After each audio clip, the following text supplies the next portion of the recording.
Good evening. Welcome to Alumni Talk.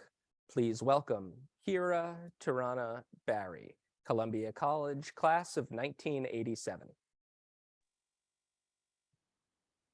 Hello. Good evening and welcome to Alumni Talk, a doctor's journey of hope and healing from the ER frontlines to the far reaches of the world.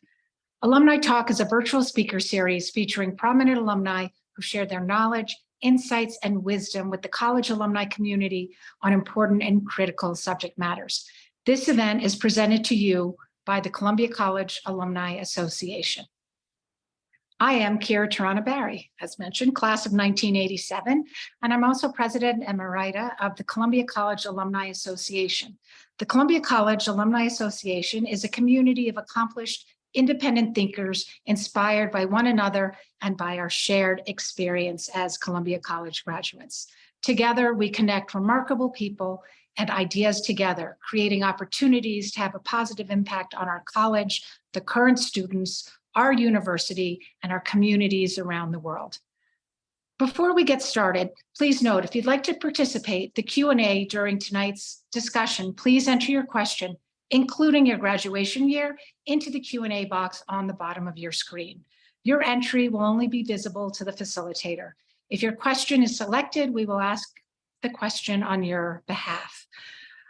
Please submit questions at any time throughout the presentation. For optimal viewing, please enter full screen mode. In this exclusive alumni talk, Dr. Calvin Sun, in conversation with Dr. Zahrah Taufique, discussed lessons learned from growing up as a young Asian American in New York to his calling first to medical school and then to the open road. A little background on today's presenters. Dr. Calvin Sun is a graduate of the Columbia College class of 2008 and is based in New York City. He has worked and it continues to work as an emergency physician at emergencies all over the city, particularly during the COVID-19 pandemic. He recounts the early months of COVID-19 in his upcoming book, actually his current book, it's out there, The Monsoon Diaries, A Doctor's Journey of Hope and Healing from the ER Frontlines to the Far Reaches of the World. Calvin, I met Calvin when he was a recent graduate of Columbia College. I was a little bit further along in years at the college. He was a young alumni and a very active volunteer. You'll get to know him tonight, where he always does so much, but he's a former president of Columbia College Young Alumni Association, and he's also continued to be very active in giving back to the Columbia College community. So it's makes a great pleasure for me to see his success and to see the impact he's having not only in the Columbia community, but in the outside world. Dr. Sun has been a frequent guest on national and international news programs to help him inform others of the pandemic situation in New York City. He brings medical knowledge and empathy to the story of COVID-19, and he's no stranger to grief himself, having lost his father when he was a teenager and his grandfather to COVID-19 during the pandemic. Over the past 12 years, Dr. Sun has also traveled to over 200 countries and territories while also completing medical school and going through medical residency. With his organization and passions, the Monsoon Diaries, he's led other everyday travelers around the world on memorable adventures. I can also tell you from personal experience, if you're going to far-flung corners of the world, he has great advice on where to go, what to see, and what to do. So not only is he a personal reference in terms of medical emergencies, but he's great travel reference, as well as a great friend at all times. Dr. Zahrah Taufique graduated from Columbia College in 2009. She then completed an MD, MBA at Columbia College of Physicians and Surgeons and Columbia Business School, why all of the numbers after her name. She is now a pediatric ENT, head and neck surgeon at NYU Langone Medical Center, and her research interests include health disparities and global surgery. In addition, I also met Zahrah as a recent a recent young alumni graduate. And she has also been active in the Columbia College community, an amazing resource. She's been on a number of panels, as well as very active with Columbia College Women and the Columbia College Alumni Association. So I'm particularly thrilled to have two alumni who give tremendously to the broader community, as well as our own Columbia College community. So a big welcome to our distinguished alumni speakers.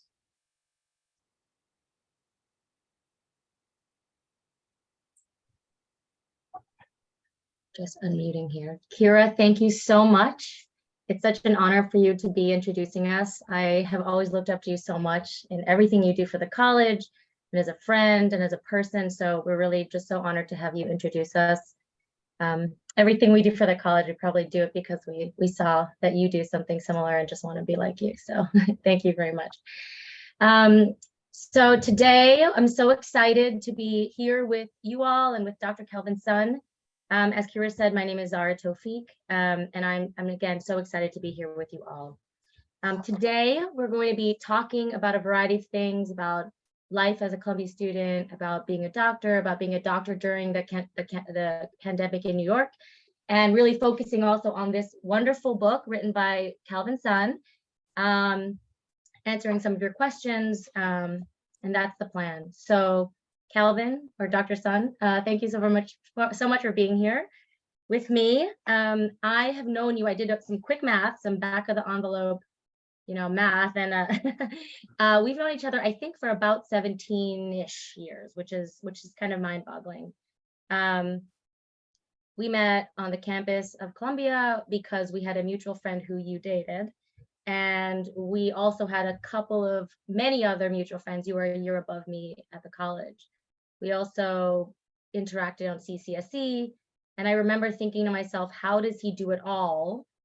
I would love for you to kind of talk about what you were involved in at Columbia and all of those amazing activities. And let's start there since we're doing a Columbia event. Zahrah, Dr. Taufique, Kira, thank you for having me. Thandi as well for putting this all together. And we're going to talk, but we're also going to catch up because you're bringing me back 17 years ago, where you're going to have me recall my CV as if I were doing a medical school interview again. That's right. What was I involved in? Yes. I had a patient yesterday that also was a Columbia College recent grad, and they were wearing Columbia swag. So I had to ask what groups they were part of. So I think I had a little practice thanks to that patient. CCSC, Student Council, that's how we work together, know each other more than just mutual friends.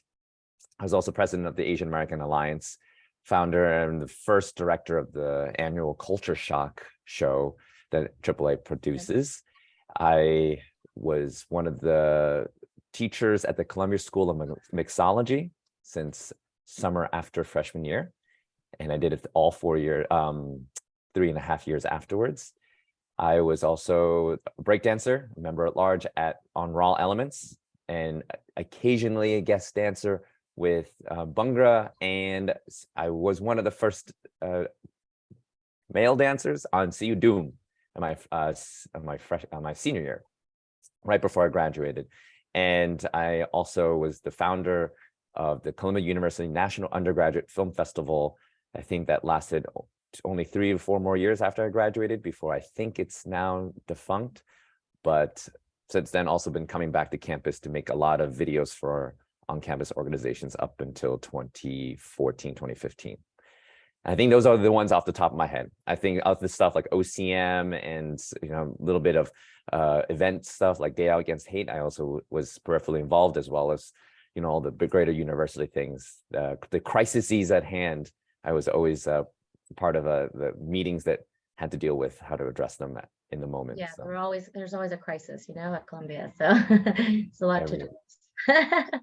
Okay, so yeah, no, I remember thinking, and I remember seeing you dance, and I remember working with you on CCSE and thinking, oh my gosh, how does he do it all? And what's funny, I know I'm jumping a little bit, but one of the questions we got before this event was from Uzma Jaffrey from Texas State University. And I don't know how they got the link, but I'm glad they did, because they said, how do you have the energy to travel and do so much? And so how do you have the energy? I mean, you did that in Columbia, and we're going to talk a little bit more about, you know, we bumped into each other later, and you went to medical school, you had Monsoon Diaries, but like, where did you find the energy? Because so early on, you were already doing so much. The secret is sleep. It Oh, actually is lots of sleep. I still think the best sleep I've ever gotten was when I was in John Jay 5 in my freshman year. I remember just waking up after like 9 hours of sleep and it's like, I am addicted to this. This is a drug. I had like the best memory foam. I had a padding on top of that I bought from the Columbia bookstore, and I put a padding on that, and I just knocked out every night, and I would just wake up feeling really good. And I think that perpetuated this subconscious habit where the more sleep I got, the faster I got things done, which gave me more free time to get more sleep. And then with that free time, I was able to do organizations, and you know, you get more involved, you go to bed a little more, like much more tired, and you crash. When I mean, I don't know how much sleep medicine we remember from medical school, or I dabble here and there, but in your 20s, you can afford to lose a little bit of regularity, but the amount of sleep is important. So I would make a habit to get at least 8 to 9 hours every 24 hours, whether it was taking naps or going straight through, which was most of the time. So even at late night JJ's getting chicken fingers, I would still go to bed at 3, make sure I would wake up at 11 or 12. And for those of your students, I would choose sleep over getting to class on time, because I'd rather just feel really good about it. You know, you have to be there, you have to be there. But I was going to say, I wonder what the dean would say about that. I but- know. I think the statute of limitations have expired, so I can say all this. But Okay, so but now, I mean, as an emergency medicine doctor, you sleep, I mean, your shifts are all over the place. So for you, it's really just about the 9 hours over 24. It doesn't matter when you get it, or is that still what you're doing now? during residency, I made sure I got at least 8 to 9 hours every 24, 25-hour cycle. So if it was overnights, I would make sure that it would be 8 to 9 hours, and I would sleep in the cab on the way to work or on the subway. I would count naps on the subway as part of that. And residency was a little harder because of overnight. So 7 to 8 hours was my chicken wiggle room. But now, ever since I graduated residency, I actually prioritize, like, this needs to be a lifestyle. So I actually never signed a full-time contract. So I never worked a single overnight shift since residency, except for 3 times just to see if I missed overnight shifts. Really? And so you only do day shifts? Interesting. I only choose because as per diem in many different hospital sites, I only choose to do day shifts because that was the only shifts I could do, because I had to be at a different hospital somewhere else on a day shift. So I couldn't pick up any overnight shifts. And it just worked out where it was not an excuse, it was the truth, but it became a really good excuse when I couldn't pick up shifts, and they couldn't say anything because I'm full time. Yeah. Well, so that reminds me, we did bump into each other after undergrad again as doctors. Yeah. And that was when you were per diem at Lenox Hill Hospital. In the elevator right outside, I was grabbing my food, and I ran into you right outside the elevators. That's and right. we both recognized each other. And it's just crazy. It's just, you know, Tiny small world. We still have, I think even when we were prepping for this, we realized we have a bunch of mutual friends that are not related to Columbia, but also related. But I feel like I should bring it to the book, because now, you know, I don't want to get away from this, because in the book you talk about the per diem life a little bit, actually a lot of it, because when you go through this book, you basically outline every day from the beginning of the pandemic, when you get back from Angola, to when it starts kind of easing up a little bit. And it's just fascinating how detail oriented you were. And I wonder, I mean, I guess I didn't realize were you still just doing day shifts at the time? This was still when you're doing per diem day shifts? Yeah, they day-ish shifts. So a lot of now I can say which hospitals I would at. Mount Sinai Brooklyn has had some shifts that started at 4. So I would start some shifts at 4 and get up by 2 in the morning, which I wrote in the book. Like, I was leaving at 2 in the morning. Yeah, but right. I would make sure that once I hit home, I would sleep immediately, or at least did the best I could during COVID, and make sure I wouldn't pick up a 7 a.m. shift the next day, because I would just be wrecked and the quality of work would deteriorate. Right. And I would. And people were texting you, right? Like, can you pick up my shift? Can you pick up my shift all the time? I saw that in your. Yeah, that the privilege of being per diem is that I get to choose where to work. So if I go in, it's not because the scheduler told me to go in, but I chose to, which that autonomy was really good for that mental health and preventing, moral injury and feeling burnt out. Yeah, I was gonna say, did you feel like you had, first of all, I couldn't believe that you worked so many days in a row. I mean, I was a resident, a fifth year resident at the time, and we were no longer doing elective surgeries. And we were now working on the floors, right? We were working on the medicine floors, not and in the ER, wherever they would just put us, like kind of into random places because we couldn't do surgeries. And I remember just being so tired from what I was doing, but you didn't stop. So, I mean, not that it explains it, but it's nice to hear that you slept. There was an incentive to see which hospital had better PPE than the ones that lacked this or that. If I had been stuck in a full-time job in one hospital system, I would only have maybe a face shield or a mask. But since I was having access to all these hospitals, it was actually just something to look forward to. It was like, I need to go in tomorrow to this different place because they might have something that the last 3 hospitals didn't have. Yeah. And you were really uniquely positioned to see different standards of care, because I was at NYU and then I actually moved to Minnesota where I did my fellowship. And so I saw these 2 very different aspects, just being not from New York, I mean, not in New York and then not in New York, but you were in New York, but in different places. And I know that what I was hearing even at different hospitals was different than what I was experiencing. So this was, I remember I read this book and I thought a lot of this I totally remember, and it was validating, because I remember moving to Minnesota and they're like, it's not that bad, right? I mean, it's not that bad. New Yorkers are just dramatic. Right? And this is a little bit validating to me, because you think, oh my gosh, it really was that bad. And you saw it, right? From different places. It was validating and reassuring, because I would go on a shift and people would be complaining. It's like, oh, it must be really nice at that private hospital. And I was at a public hospital ER, and I was in a good position to tell you, actually, I was there yesterday and it's bad. It's bad everywhere. In fact, I've been at 4 different hospitals the last 2 weeks and it's all bad, which was a reassurance to the people working next to me. They're like, all right, I know that I didn't sign the wrong contract. But at the same time, it was good to know the truth. Like, if you need something from another hospital, I can bring that to you. So if you're lacking a nice face shield, because one hospital didn't have any, and another one, just all they had were face shields. Right. So I was able to, smuggle back and forth. And it was good for them to have that access. Yeah, I mean, that just, it seems like just having this perspective, like from different places, is something that's sort of a theme in your book and in your life, right? I mean, in college, you were pre-med, but you were also doing all these non-pre-med things. So you have different perspective. And then in med school, you were starting Monsoon Diaries, right? That's a really good point. I think someone had told me, it was right after high school, if you want to get something done, ask a busy person. Right. And that really carried me through in Columbia, where there would be these, what are the crises of the year, CCSC, and let's say another organization not getting along. But because I was actually a leader on one of those organizations and on CCSC, I was able to see 2 different perspectives of the argument and be able to reconcile them in closed door meetings between those groups as a liaison, but also to, even if they were not willing to meet, to provide an alternative perspective to manage that miscommunication better. Of course, they would be requiring negotiation still, but having that being able to be on the fly on the wall to multiple different perspectives. So it carried through COVID, and to be able to say that, Brooklyn and Queens and, whatnot, they were all going through the same thing in different ways. And how do we, better beat it together, go through it together from those different perspectives, which was very good for me to get through this sane. Well, way. I mean, another theme I wanted to talk about, and I kind of want to leave that for a minute because I want to finish here, is like burnout. And we sort of brushed on it, but you talk about that in the book, and it's such a hot topic right now after COVID from doctors.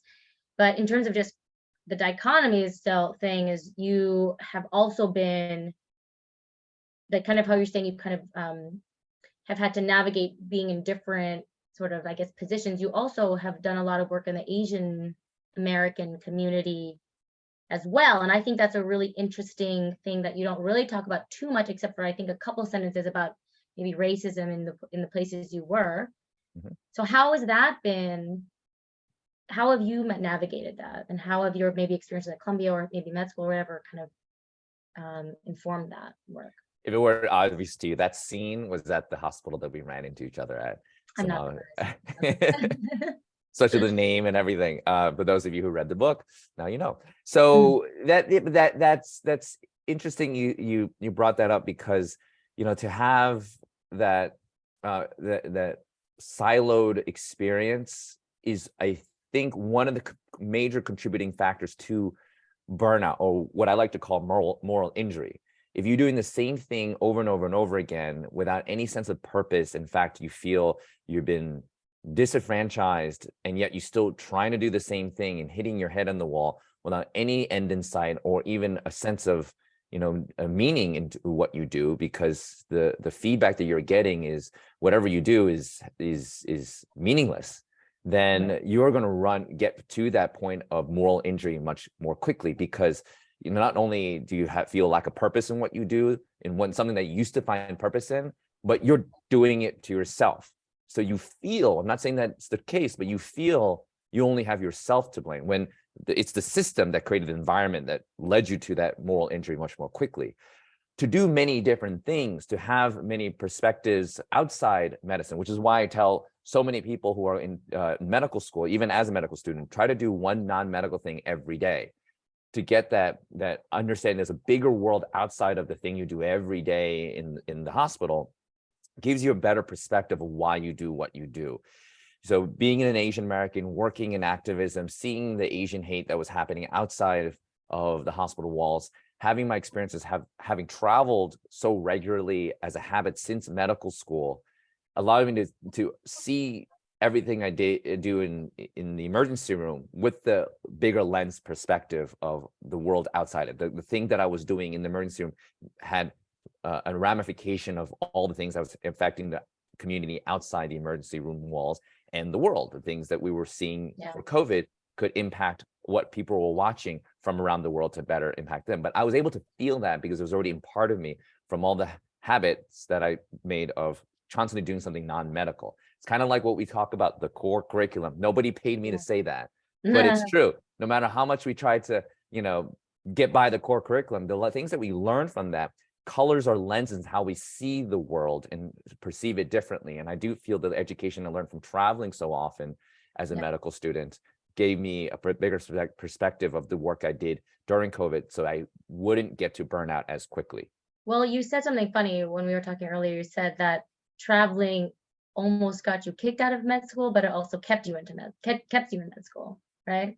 It's the irony. It's the thing that obviously was a distraction during medical school. I would literally take off every month, or try to, at least, if it even was 24 hours, to leave the country and come back if I found a really good flight 24 deal. hours? Where'd you go for 24 hours? Yeah, I found like a $300 round trip flight from New York to Dublin. Stop it. Yeah, 6 o'clock, got off my shift, went through the party, got on at 11:30 p.m. Aer Lingus flight, got there at 6 in the morning, slept on the flight the best I could, and rented a car, 7 of us, some of them mutual friends. I think there were 2 Columbia alumni that was with me there. And we drove all the way to the Cliffs of Moher, where they shot Harry Potter and Princess Bride, drove all the way back. That was 16 hours in, 8 hours in Dublin, exploring around, partying, and then getting on a Sunday morning flight back at Sunday afternoon. Because of time zones, it ends up getting back Sunday afternoon. So I was able to make it to my Sunday night shift, Friday night to Sunday. And that, I was physically tired, but mentally I was like, oh, I can do this in 24 hours. I felt it. So how could I, you know, it took me away from that moral injury. So the irony is, yes, I could have studied that. I could have taken that time to study, sleep in, do some errands, study harder, become a better medical student. But it was also because of the trip that I came back so mentally recharged. The moral injury burnout clock was reset, and I went into my shift much more rejuvenated. And people could feel that. They were like, oh, I like his energy. Like, where were you? I was in Dublin yesterday. Tell me more. And people couldn't help but want to work with me, because at the end of the day, when you're on your like 10-hour, 12-hour case, do you really want to be next to your co-surgeon or your resident to be someone that can't talk and or you talk, and because they're a human being, they have experiences, and as you do the case, it goes by more quickly and you actually enjoy what you do. Yeah, I definitely can understand that. I can definitely relate. Well, I think that really is a really good segue to some of the sort of darker themes in your book that that really struck me, which was, I think I mentioned physician burnout stuff, which is, obviously what we're sort of talking about, the more, what do you call it? Moral injury. Moral injury. And, I remember during the COVID pandemic, and we're all so scared, and you talk about, coming home to your partner and like not knowing if you're going to be bringing home danger, right? And there's all this fear, and we didn't know anything. I remember I sent my husband away. I didn't see him for 6 weeks because I was just like, I don't know what this is about. And then I remember, and you mentioned this book, the ER doctor that then committed suicide. And, it was so hard to keep going. And I remember reading that and thinking to myself, I wonder if he kind of built up so much experience and so much, goodness, so much like, you had so many years of other things in your life, and you almost had this reserve. I don't know if that's true, but that's kind of what I couldn't help but think. Does that seem right? Or how did you get through it? Yeah, it's the ability to see that you've lived a life before life were to put a pause to itself. What I mean by that is when the lockdown happened and we were not able to travel or do the things we love with our loved ones, socialize at all, the very thing that would recharge and refill our cups were going to be denied to us. Those of us who haven't lived until then, in that point of my medical careers, would then feel like, shoot, like now I have no way to recharge, and the things I was looking forward to is going to be denied to me. I wish I coulda, woulda, shoulda. And so much of medical training, sorry to interrupt, is delayed gratification, right? Like that's what we're taught. Delaying gratification, and for something that you're delaying gratification for something that you think you're going to love, which is your career, your job, medicine, your patients. But what happens when that thing that you thought you were going to love doesn't love you back? Your work will never love you back. And when you feel that, when your patients or even the nature of your work, or even during COVID, when the thing that you thought you were going to love ends up like trying to kill you, right? Or make you feel like you can't be as good of a loved one to your actual loved ones back home because you don't want to bring a disease to them, or you don't want to traumatize them with what you see. That's moral injury, because now you're stuck between a rock and a hard place, and you can't recharge your cup because the thing that you're working on is denying you that. So for me, I did have that reserve because I made it a habit during med school to say, I need to live now, which means to travel. Even if it means that I might flunk out or get kicked out of medical school, I'd rather stay a good human and then learn how to be a good doctor than sacrifice what it means to be a good human, to be a good doctor, then to relearn how to be a good human again after the fact. It's like the Dalai Lama says, why are you sacrificing your health to make a lot of money, to sacrifice your money to get your health back again? That's funny. Yeah, you got to do it now. And so when lockdown happened, I prevented moral injury by rereading all my blog posts that I wrote while traveling. Yeah. Well, so did you write all those blog posts during the time, day to day? Was that on your website on Monsoon Diaries while you were in it? Is that, it was so detailed, Everything you read in that book is essentially the repost of what I was writing in the moment, with a copy editor from Harper to make it look better than writing an Instagram post. But it's something more of a narrative form. But essentially, the details were exactly that: the numbers, the stories. So I was writing in the moment. Dates, meals, people. I mean, it was super detail oriented, so it was very interesting. Yeah, I was writing the moments, and that's a habit I carried over from the habit I had as a travel blogger since med school. But then once travel stopped, I needed to feel like I was traveling again, because that was the only thing that was going to refill my cup. And how am I going to do that during a pandemic when my cup was not going to get refilled by travel? Well, the closest thing.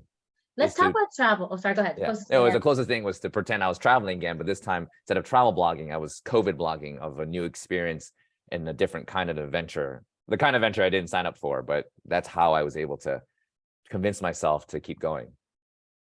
So yeah, I mean, I really want to hear more about how Monsoon Diaries started, because you love travel so much, and I know that you told me you hated travel before you did it for the first time, and that first time you went to Egypt, I think, right? Yeah. So how did you become such a traveler? I mean, it's crazy. No, how many people can say they've been to 200 places? So can you just tell everyone in the audience how it was born and how it became what it is, and the structure, and maybe how people can join if they want to join. Yeah, for those of you who are in the room, I hated travel so much that I was like Harry Potter. Like, how about this? I loved Columbia so much that during all the winter and spring breaks, I stayed on campus. Even in the summer, I stayed on campus. I never left. I didn't start traveling until 2010. I mean, other than a spring break trip to Mexico in my senior year, because, you know, all my friends were going. So I had to get a passport for that and everything. But outside of that, I never traveled. So let alone travel alone until 2010, 2 years after I graduated Columbia, where I was bartending for an after party for Club Zamana. I made all their videos. They invited me to bartend for their after parties, where then I lost a bet to a girl from the class of 2012, CC 2012. And then 36 hours later or so, I found myself in Egypt with her. And I didn't do that because I love traveling. I did that because I made a habit of always following through on my word. If I'm going to make a bet, I'm going to follow through. I'm one of those people, like, if you're going to make plans with me, I will always show up. I might be a little late, but I will always be there. I will never flake. And that's something that I credit to, you know, in Columbia, being, you know, involved with so many student activities. I would show up to every meeting and run every meeting and make sure everything would get done. I think that just carried over. Everything's interconnected. So when I got to Egypt, I went in with the expectations I was going to hate it. And I did. The first week, what happened was I ended up being, you know, we had the first 3 days together, and then her family had to go and my other friends had to leave, and I didn't expect them to leave. And I ended up spending the first week alone in Egypt, hating it, thinking I was going to die, and I didn't know anybody. I didn't pack anything. Nobody knew me. I was underprepared, and everyone's encouraged me to go back home because I was way over my head. And then the second week, I was kind of getting the hang of it, but I was starting to get more comfortable. And it wasn't until the third week when I was like, oh, this is why people travel. It was me in 3 weeks alone. And the reason why I was so uncomfortable and hated traveling was because it was the only space that was actually by myself. And the only person I could commune with and talk to was myself. And up until that point, I actually realized I wasn't comfortable with myself. I hated myself, which is why I didn't like the concept of traveling, because I didn't want to be in a space where all I could rely on was myself, because I didn't trust myself. And then it wasn't until 3 weeks I came back and I was looking in the mirror and I was like, you got this far because of you and the kindness of strangers. It gave me hope in humanity. And then since then, I made it a habit to travel regularly. And that was right before my first year of medical school. So then what made you decide to bring others along with you? It's the best way I could describe it is like Forrest Gump. I didn't want people to come with me. I was traveling solo while blogging, just, you know, in the moment, letting my mom know I was okay, and other people to show that, you know, that I was able to do this. Just also to remind myself. Instagram kind of too, right? So this is Xanga, WordPress. Yeah. This is way back in the day. If you don't know what Xanga is, Wikipedia it. It'll date us. But yeah, and WordPress was my blog, and I would blog often, and people would start reading it. And a lot of people were wondering, especially my classmates in downstate, how is this guy doing it? And he's blogging there, like it's geo-tagged. So he's not like faking it. So we know that he's over there right now. And they were living vicariously. And then over time, like Forrest Gump, on one of my solo travels, somebody shows up. And they were like, you got this all figured out. Like, I want to do what you're doing, and traveling full-time traveling while full-time medical student. And, you know, you're $200,000 in debt, and you're just finding these cheap fares. Like, I just want to come along, and can I come along? And I didn't know at the time, but most travel bloggers say no, because they don't want that liability. For me, I think because, you know, I'm so used to doing so many campus events and, you know, throwing parties and events, I was like, yeah, the more the merrier. Someone to hold my camera or wait in the bus line for the overnight bus while I go and run and pee. You know, it was great. And then they brought their friends, and their friends brought their friends. And I just didn't say no. I always loved a good travel challenge on how to get as many people to come and giving them access. I would do all the work, and they just had to pay me back. And now it's this international community of Monsooners. Are most of your Monsooners from here, or where do they find you? They were originally mostly like half med, early pre-med in the New York City area or the Northeast area. I think one was from the Massachusetts area, so not necessarily all from New York and their friends. But now it's worldwide and international, because the places we stay, we would come in a group, and it wasn't a tour group because I had no plan. It was Yeah. the solo backpacking experience, as if you were alone, but in a group setting. We were all figuring it out, and other people were seeing us, and they were like, oh, this is not a tour group. This is a group of friends. Oh, you're not even friends. You just met, figuring it out together, and you're all vibing. Can we join? And then it organically became international. So it's all over the world. That's amazing. And now, do you have other people working for you? Is it just you? How has it grown since you started? Yeah, it's people who want to be a videographer or take over my social media, and I give them free trips out of it. I pay for your trip. Sometimes I pay you extra, and if you're really good at what you do, I have people who want to be an ethic. I have an ethicist, someone who guides me on picking the right trips in the right context and making sure we're giving back as much as we're taking away, or net neutral, a wallflower kind of travel. So we're not impacting anything, any of the communities too negatively. We come in and out really quickly, but a lot of the things that I think it's not working for, but working with. There's no hierarchy. When we go on a trip together, everyone kind of helps up and steps up to do the things they enjoy doing to help the rest of the group. So some people love taking care of nightlife. Some people want to look at restaurants. Some people want to take people out on a sub contingency tour, a day trip somewhere that I'm not interested in. It's all go with the flow. So it's is it working, or is it just a bunch of friends just figuring out things together?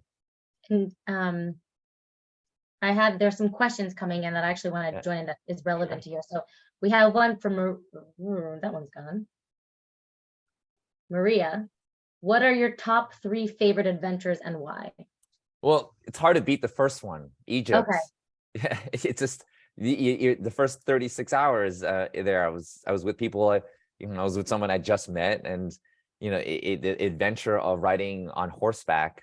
It's in the book, on horseback for the first time in my life, with the sun rising of the pyramids, with the call to Azan in the background. Like all your 5 senses are alive.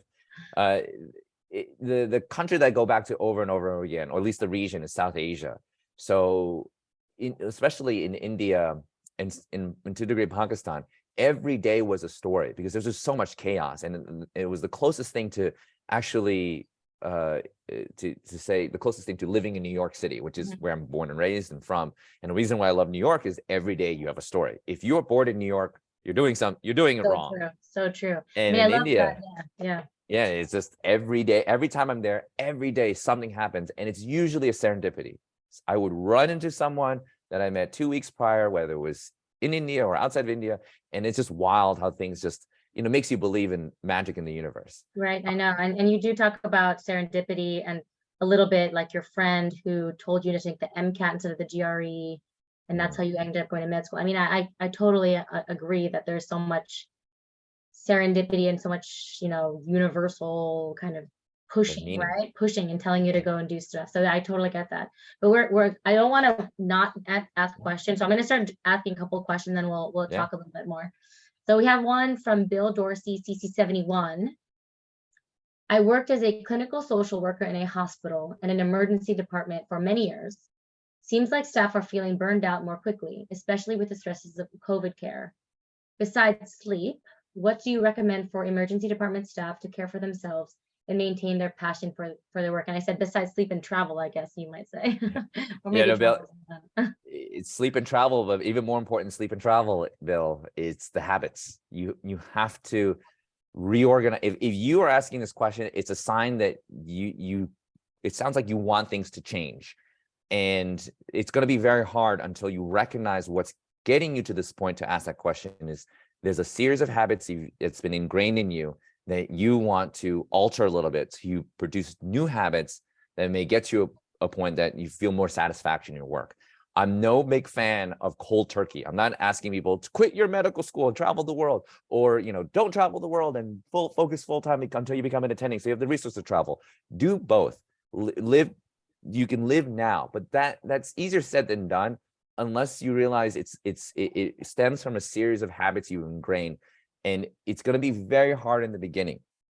And one of those habits that I like to say is to schedule the fun things first and never end a trip. And I'm going to put trip in brackets without having the next one scheduled. And what I mean by trip is schedule is, for me, recharging is travel. literally physically getting away from it all, stepping away physically from everything that's grinding you at home, to look at what you already have and realize how beautiful it is before you go back. I'm not traveling to acquire something new that I never had before or try to learn a new skill. I'm traveling to better appreciate the beautiful painting I've been face up close this whole time and not really appreciating because it's just this, oh, the nice brush strokes. When I travel, I'm physically looking away. I'm saying, wow, how lucky am I? Then there's no bigger picture than the one right in front of you. Everyone's like, what's the big picture? What am I meant to do? The big picture is the one right in front of you, but you don't realize it's the big picture. There's no bigger things than the smallest of things until you step away from it and you realize it's a beautiful painting that you've been knee deep and, you know, inches away from all this time. But that has to be a habit, reminding yourself that you have to step away regularly. Otherwise, the things that you're doing constantly in the emergency department it's going to feel meaningless to you. And so those are the two things I start with, you know, and then you can then extrapolate the things that are much harder to develop habits over, which is better sleep, eating healthy, listening to your body, treating your body as a temple, and exercising often. Those are daily things that, you know, I think couldn't have happened without shocking my system by getting away once a month outside of the country to disrupt my daily routine. If you don't do that, then you're going to have to wait for something else to change your habits. And that's usually trauma, something like COVID or a pandemic or a loss of a loved one. In my case, my father's sudden death when I was 19 years old, or breakup. Like, if you really want to wait around for something like that to change your habits, I mean, the best it could be is like a romantic comedy, like, or 500 Days of Summer, when it takes a breakup to people to wake up and change things around. But I don't like for people to wait around for something bad or something traumatic when you have it within your means to create that mini trauma. And in my case, that would be travel, getting away from everything and everywhere to be in a different foreign country where I don't speak the language, I don't know anyone, and nobody knows me, and I have to figure out how to eat, how to sleep, where to sleep on the spot. All the things I take for granted back home in my routine, I have to relearn whenever I travel, every time, even, you know, last week when I was in Côte d'Ivoire. So that's a start. And I just want to remind everyone to submit questions during this evening's program. Please submit them in the Q&A box on the bottom of your screen. All right, Calvin, thanks. I'm going to go to the next question, if that's okay with you. Yes. Okay. So Carolina Fuentes, CC16, says, would you have done things differently in dealing with the first 2 years of the pandemic in your career, personal life, or both? I've been following you on IG since 2020, and I love the way you calmly explain COVID and vaccines in layman's terms and without judgment either. Honestly, you're one of the main reasons I got all my COVID vaccines, including boosters, before they were required by my employer. I hope to meet you one day to sign a copy of your book. Thank you, Carolina. Well, let's make it happen. You know, I'm in New York, and if you're ever in New York or in, you know, downtown Manhattan area, send a message. I'm happy to meet and sign a copy of your book and answer this question in person.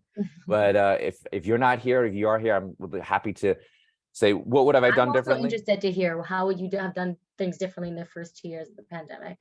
I don't think I would have done anything differently, because what I was doing in the moment was trying to survive and cobbled together PPE.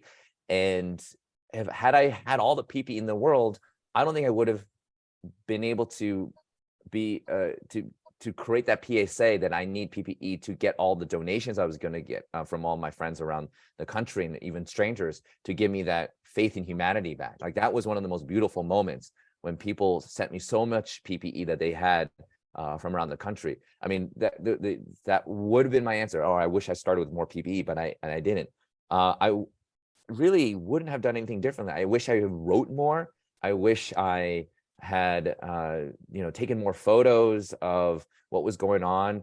I wish I had more energy to write novellas rather than single Instagram posts. But I think the way it turned out was meant to be, and I like how organic the process was that led to this book, where eventually somebody who liked the way I was posting ad hoc at the time approached me to represent me as a literary agent, so to get this book published. So, if I did anything differently, I don't think we'd be here right now talking the way we are. Yeah, no, I'm glad you did that too, because this is fun. Okay, so we have another one, Krishi Korapati from class of 2021, so he just graduated. Mhm. How would you, I think this is a really good question. I'm also very curious. How would you recommend traveling to dangerous countries today? Because you do go to places that are, that are at least labeled as dangerous countries, if at all. And once there, what would you recommend we do, if anything? It's a great question, Krishi. And it's great that you asked this, because a girl named Jill asked this question 2 weeks ago at my last speaking event. And I answered in a way that 4 days later, she was in Cote d'Ivoire with me in West Africa, and we had just met that night. And she was terrified from that question of that possibility of doing it. And she did it. We ended up spending 3 more days in Istanbul together, and we've been hanging out the last 2 days in New York with reunions, and she's meeting other people. So I'm very careful in answering this question, because I have to know the audience that I'm speaking this to. But ultimately, there's no such thing as dangerous countries, just dangerous people. The whole world is dangerous. I can literally sit here in New York and be worried about walking outside and getting shot, or whatever's going on in California. You can be in harm's way, literally, by not buckling your seatbelt and getting into a cab on a high-speed highway, or even just going to the grocery store and having a crazy person with a gun decide to shoot, or go to school. Like, we can't live normally. Being Asian American, we can't even think about living normally, and especially last week. I was just thinking the same thing. I didn't let my mom take the subway for a long time. And this is our home. This is the United States. I mean, we're going back to the pandemic. Why is this happening in a developed country like the United States in the year 2020? And we're having this happen right now. So and I have to also be cautious. I am an 6'1", heterosexual, heteronormative man. I don't experience the world the way that a woman does, or people of other different identities would identify as, that would be more vulnerable.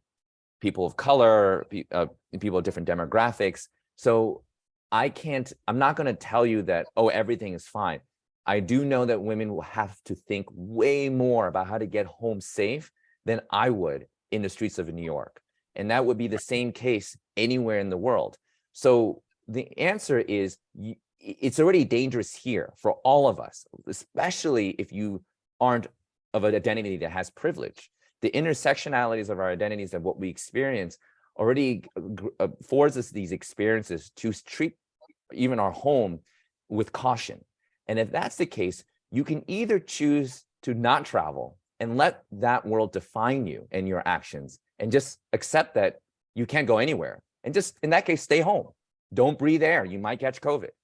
Or you can choose to go against everything that has socialized you to believe that the world is a dangerous place, and you see it for yourself in defiance of everyone is telling you, you can't do this, you shouldn't do this, because you're a woman, or because you're a person of color, or because you're Asian American, or because, we don't trust, that you'd be okay on yourself. The only way to really know is yourself. And unfortunately, we have to take those calculated risks.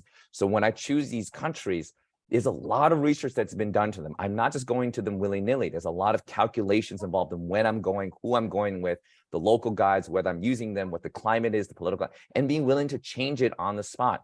So a lot of the trips that I do plan, I'm glad that I don't have a stuck itinerary, because we're very flexible. We can always change the plan if things seem a little iffy on the spot, which then made me realize in COVID, I always said the people who are going to survive a pandemic or an apocalypse are not the strongest, are not the smartest, or the people the most privileged. Well, they have a higher chance. It's the most flexible, the most adaptable. And that's what I challenge people when they think about traveling, is not necessarily just picking the safest places, because Paris is way more dangerous than a lot of places in West Africa. I mean, I hate the movie Taken, but I also like it at the same time, because it's kind of true. That happens. And if that happens in a place like Paris, do you choose not to go to Paris? No, everyone goes to Paris. And then I'm going to close with this. There's a guy that's asking about my May trip to Mogadishu and Somaliland, Eritrea, and Djibouti. And he's asking if I'm bringing a bulletproof vest, because he's just not feeling safe about this trip, but he still wants to go. And I asked him, where are you right now? He's like, oh, I just took the week off, and I'm working remotely in Thailand. He's from Massachusetts. He's in Thailand. And I'm like, did you Google tourist deaths in Somalia or Djibouti or Eritrea, all these countries you're asking, these dangerous countries? And he goes, no, I haven't. And he looked it up. I was like, I can't find anything. It's usually the people who've been working there for like years and years and, you know, whatnot, not tourists. And I was like, did you Google the number of tourist deaths in Thailand? And he's like, no, I haven't. I've done that. Just do it right now. There are plenty in the last 2 to 3 years alone. And I was like, well, where does that bias come from, where you are asking me about wearing bulletproof vests to a part of Africa when you're now in Thailand without doing any research? Now, if you want, I'm okay with like being safe and taking your precautions to a place like, you know, Western or Eastern Africa. But if you're going to go by he's a data engineer, so like he just does it by numbers. If you're going to go by the numbers and your perception of things, then you have to use that same level of standard for wherever you're traveling. And it seems like you didn't apply that to wherever you are now in Thailand. And that's not fair. So is it your misconceptions and bias and what's been socialized by the news media? And you're doing that critical thinking to do that, and you're willing to take the steps to see it for yourself, which is he's still coming on the trip, or you're going to just let yourself be told what to believe in and just believe that and then commit to an action or an inaction and not see the world for yourself. It's very interesting about bias. I think it's a really interesting comment because, yeah, we have a very, like, all of our information is skewed. We don't, you know, we go by the media, by the news. So you're totally right. And I have a lot of my family does not live in the United States. So it's interesting. I'm sure you have a similar experience where you talk to people who don't, now that you have your international community, you talk to somebody else. Hey, what are you guys hearing of whatever it is in another place? And they're like, no, it's not like that at all. And you have to really do your research. So it must be great to have that community around you that you can also talk to. Yeah, I always ask the locals. I have so many friends around the world now that I always ask the people on the ground. And it's always funny because when I question them, it's like, you're going to question me as a local? Like, I'm here right now and it's fine. Yeah. So even I'm at guilt of, you know, those perceptions in my planning, but I'm always willing to go and see for myself. Yeah, no, I guess bias is, we could have a whole other hour, more hours about bias, whether it's a country or people or whatever. And medicine, I mean, forget about it. Yeah. So I won't even open that Pandora's box, but I want to ask another logistical question because I thought about this a lot too and wondered, you know, you started traveling in med school, and this was the second half of a question from Uzma. How did you save up the money to travel so frequently, and how, you know, what maybe for people who are not, like, you know, we're not attendings, who are wanting to do this but are med students, whatever, how did you do it? To preface, I was $250,000 in debt, even as an in-state. The one thing is choose an in-state school like SUNY Downstate if you want to save money on tuition instead of a private one. So I did that. Yeah, Columbia is really expensive. My brother went to Yale. He's like $500,000, you know, in debt. And he's a neuro-ophthalmologist, so he's making it back. But you know, Downstate as an in-school, which I had a deal, it's much cheaper, was still, I'm $250,000 in debt. And so how to save money? Well, since we're talking about Columbia, what perfect venue. I had a spreadsheet that I started with back in senior year and had other people from other clubs add to it. It was like a Google Docs. I don't know if I have access to it. It was literally every single student club throwing events on campus for the next couple of months. And I would show up with a backpack full of Tupperware, pretending to be an interested student and just take all their leftover food. Just stuffing all my Tupperware to their food, just going from event to event. And luckily in Learner, you can go from room to room to room and just take all the food.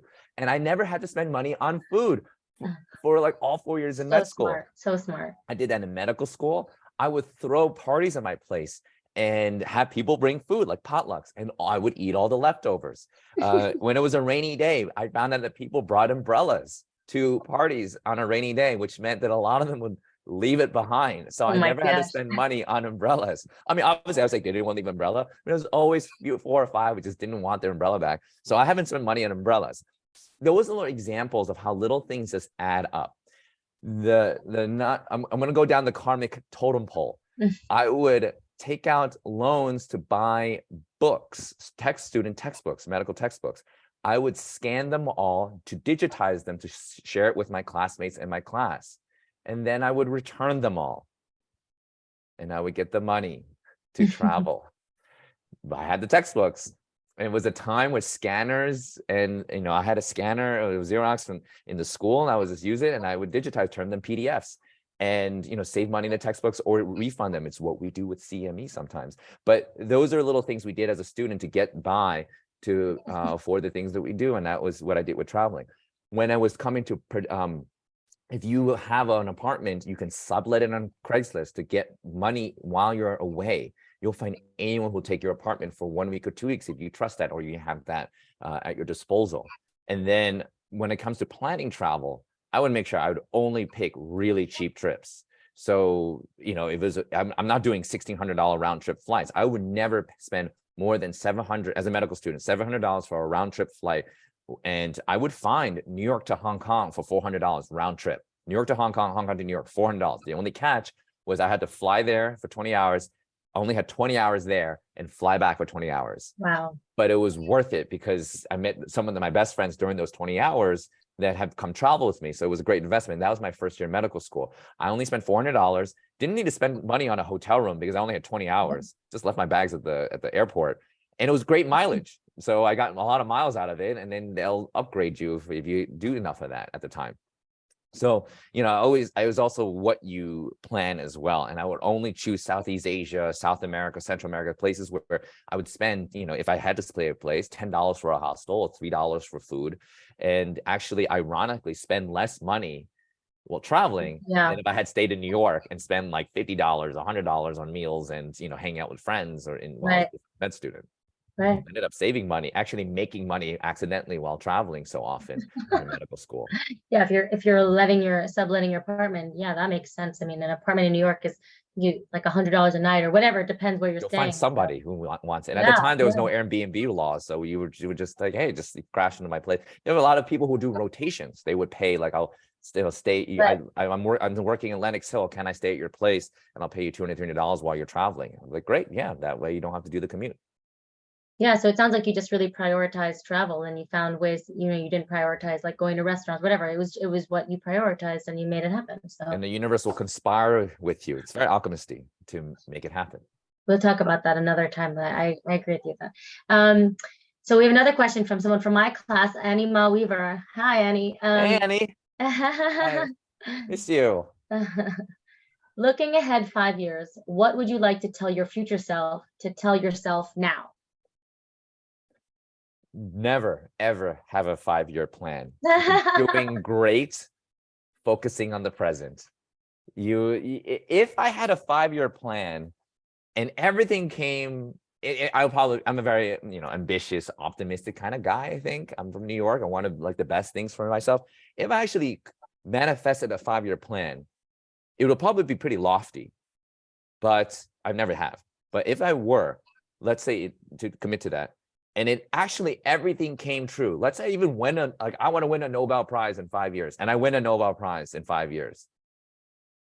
I would be so disappointed. I'm like, that's it? That's life? Like no surprises? Like, obviously I'll be very happy. And after that wears off and all that, so you win the lottery. But then I'd be like, okay, so that's it. Like there was no surprises. I'd rather not know what happens, so that, when the roller coaster of life happens, I don't need to know how many drops there are, or how many loops there are. I'm going to left or right or up and down. If I knew all that, I would still get on a roller coaster, but would I enjoy it as much? Maybe, but I don't think I would be as grateful. I'd rather just get on a roller coaster and trust the process, not see if it's going to be a 2-minute ride or a 3-year ride or 5-year ride, and just enjoy it as it comes. And that is something I would tell myself 5 years from now, looking back, is to still commit to the present and don't think of anything beyond what is right in front of you, because there's no bigger picture than the one that's right in front of you. I'm sure your 5 year from now, Calvin will love hearing that. All right. I have a final question, and then we can talk a little more about. So this is an anonymous person. Many doctors deal with death and trauma, and I've always been curious about how doctors feel and heal themselves. What does grief look like to you as you go to the far reaches of the world with the goal of treating and saving lives? What support did you get from your fellow doctors? It's a really good question. Yeah, I don't have to go very far to experience grief. I had grief come to me when I was 19 years old. And my father died of a sudden heart attack. So what happened was I was working in Richard Axel's lab, pretty prestigious lab at Columbia. He had won the Nobel Prize in 2005. My dad egged me on to email him to work in his lab. So I did, just to make my dad happy. And Dr. Axel actually said, yeah, just come in and, come work in my lab. And he won the Nobel Prize. So he probably was like, I really have nothing else but just to give back to, I mean, that's what happens. What else is there to do, but I guess to give back. And so I was working in his lab. I don't think I was, doing, as much as I could have, or publishing papers by my sophomore year, which is what my dad wanted. So much pressure. And he and I got into a huge argument. I mean, he was the reason why I didn't want to become a doctor. We'll get into that later if people are interested in how I became a doctor, but it's the irony of things. But I got in an argument, I stormed off, and instead of going to Dr. Axel's lab to work more, I ended up sneaking off to a Columbia alumni lunch on the South Lawn. It was like a tent outside of Pupin Hall, and I remember drinking lots of wine at noon or 1 o'clock because it was free alcohol, and it was a way to get away from my dad. And that's when I got the phone call that from the FDNY saying that my dad was in cardiac arrest. So what happened was that as I was sneaking off, my dad went to the New York Sports Club in Soho, Greenwich Village area to get on the treadmill to blow off some stress from having the argument with me. And that's when he gave himself a massive myocardial infarction, a heart attack, and he was dead on arrival. And from there, I ended up going to St. Vincent's, the old St. Vincent's, which now I work as in the newer ER there, which is ironic, that he was dead, he was gone. And it just reminded, it just taught me, which I then remind myself now every time I travel, that this can happen anywhere. I mean, this goes back to our dangerous countries, dangerous people thing. Bad things can happen to you anywhere. You can have everything going well for you, do everything right, commit to a 5-year plan and have everything work out.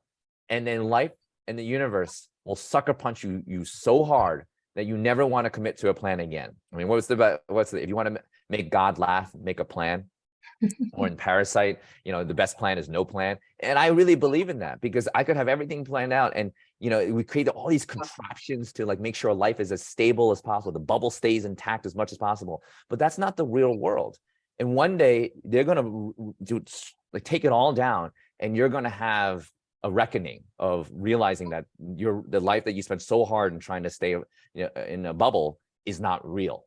So after that experience, chose to always see the world for what it really was, which was full of chaos and confusion, and that this bubble that we're making, as much as we'd love to still make it happen, is not the real thing. So that's why I traveled so much, to see how other people were living, to run towards the fire, to feel comfortable with being uncomfortable in other parts of the world, to see what other people were struggling with, hear their stories.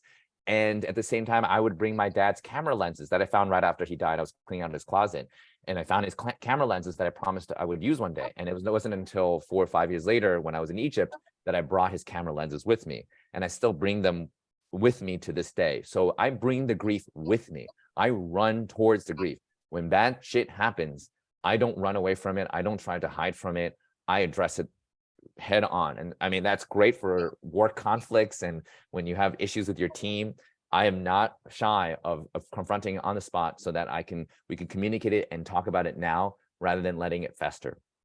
So those are the things that I really aspire for those of you who want to travel. Please, every now and then's fine, but please stay away from the all-inclusive resorts. Those are bubbles. Do it after a long, crazy trip that was real. Fine, recharge at the resort, but balance it out. But prioritize traveling as a wallflower without affecting your communities in a negative way. Just observe and see how the rest of the world lives, and realize everything you have is already a miracle.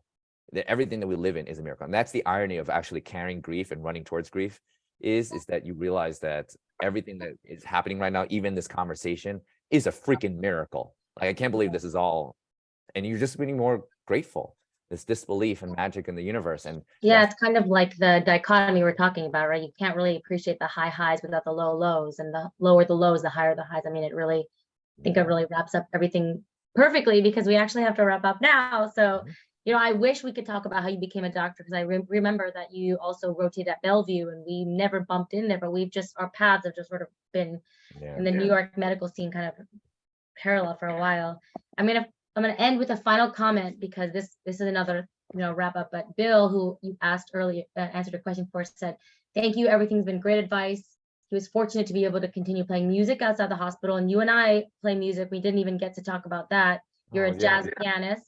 I play violin. I play in a band. We're gonna jam sometime. Let's jam. And a plug for my band, Bedroom Band. If you guys ever want to come watch us jam, and maybe Calvin will be on there with us. Oh no, it's been a while.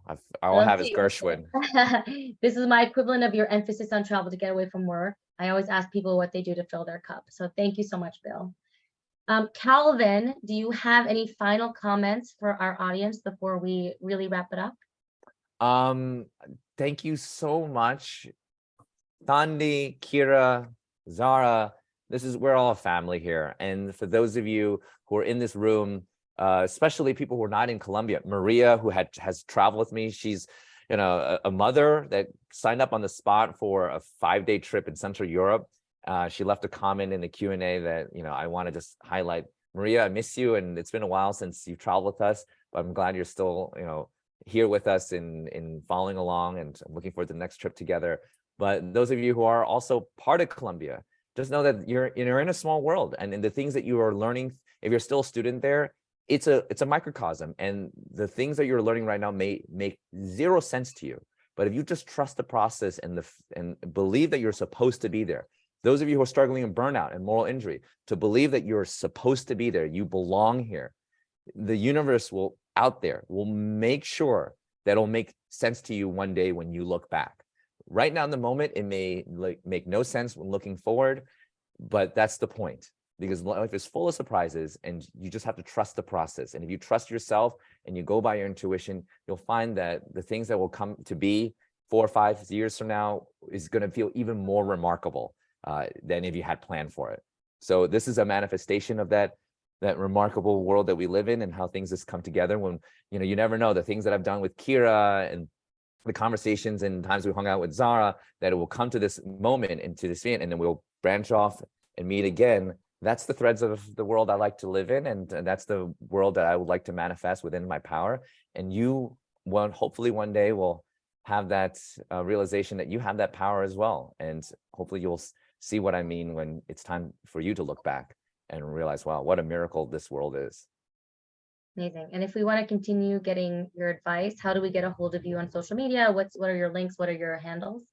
So the best way is everything is Monsoon Diaries. So my Instagram that they just put in the chat, Instagram.com/Monsoon Diaries. Make sure you spell monsoon correctly, because that's just been a thing for a lot of people. It's MONSOONDIARIES. And that can be extrapolated to Facebook.com/Monsoon Diaries, monsoondiaries.com.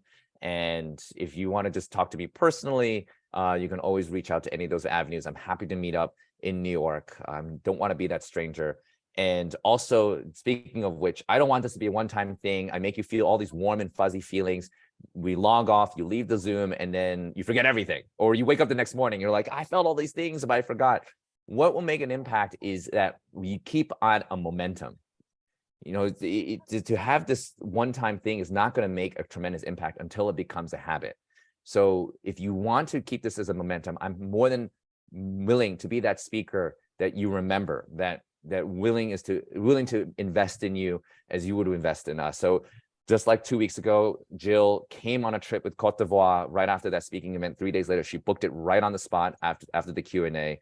I'm not saying you should travel with me, but I'm saying I'm more than willing to keep the conversation going, whether it's New York City, locally, or whenever I'm in your area, or if I'm privileged to have you come on a trip and we can, just like Maria, have those conversations somewhere in Central Europe, West Africa, Asia, South America, or anywhere in the world that I fancy. I pick trips based on serendipity, so you create the trip. So if the conversations are good, let's keep the momentum going, and I'm happy to stay in each other's lives so that we can enjoy this world and learn together.